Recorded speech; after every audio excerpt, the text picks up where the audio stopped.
Assalamualaikum warahmatullahi wabarakatuh. Perkenalkan, nama saya Septi Safitri, NPM 2101020013. Saya dari Prodi Pendidikan Bahasa Arab kelas A semester 1. Dosen pengampu Ibu Nawang Wulandari. Mata kuliah Studi Islam dan Moderasi Beragama. Yang pertama adalah menjelaskan sejarah kemunculan Ahlussunnah wal Jamaah. Aswaja adalah postulat dari ungkapan Rasulullah SAW, ma'ana alaihi wa ashabi. Berarti golongan aswaja adalah golongan yang mengikuti ajaran Islam sebagaimana diajarkan dan diamalkan Rasulullah SAW beserta sahabatnya. Aswaja adalah satu di antara banyak aliran dan sekte yang bermunculan dalam tubuh Islam pada masa pemerintahan Abbasiyah, khususnya pada pemerintahan Al-Ma'mun tahun 198 sampai 218 Hijriah, Al-Muqtasim tahun 218 sampai 228 Hijriah, dan masa Watsing tahun 228 Hijriah sampai 233 Hijriah, menjadikan Mu'tazilah sebagai mazhab atau paham resmi yang disahkan dan dilindungi oleh pemerintahan saat itu, yang dimana kemudian menjadikan Mu'tazilah menjadi sebuah paham yang dimana kemudian dianggap resmi dan kemudian disahkan dilindungi oleh pemerintahan yang berlangsung pada masa tersebut. Yang kedua, menjelaskan tentang macam-macam dan pokok-pokok ajarannya. Yang pertama, macam aliran dalam Islam. Yang pertama itu Khawarij, Syiah, Rafi'iyah, Muhammadiyah, Murji'ah, Mu'tazilah, Jabariyah, Ahmadiyah, Bahaiyah, Wahabiyah, dan Nahdlatul Ulama. Pokok-pokok ajaran.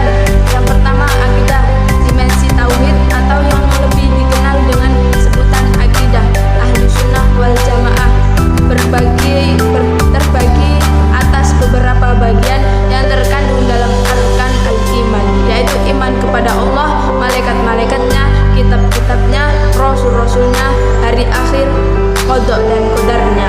Yang kedua, aspek syariah atau fikih.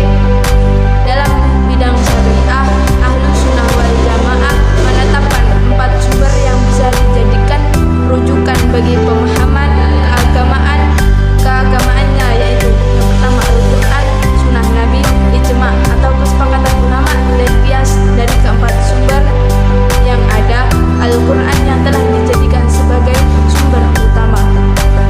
Ini artinya bahwa apabila terdapat masalah kehidupan yang mereka hadapi, terlebih dahulu harus dikembalikan kepada Al-Quran.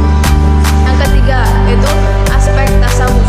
Aspek tasawuf adalah aspek yang berkaitan upaya mendekatkan diri kepada Allah Subhanahu wa Ta'ala, memantapkan keimanan, mengkhususkan ibadah, dan memperbaiki akhlak.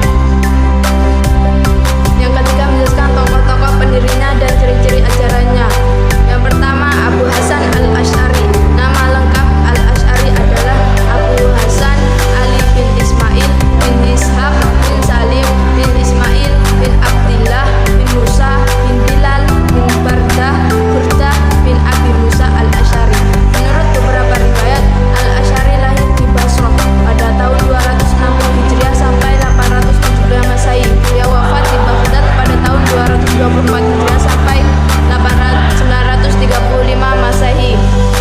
Dari Haji Ahmad Muhyiddin Juhri 2913, Abu Hasan Ali bin Ismail al-Asy'ari mengkritik paham Mu'tazilah yang lebih mengutamakan pada pendekatan akal atau logika dan cenderung mengesampingkan dalil-dalil nakli atau Al-Quran dan hadis. Maka itu Abu Hasan mengembangkan aliran Asy'ariyah yang lebih mengutamakan penggunaan dalil nakli dan mengurangi atau membatasi penggunaan logika. filsafat sebagai fondasi pemikiran teologis. Pokok-pokok ajarannya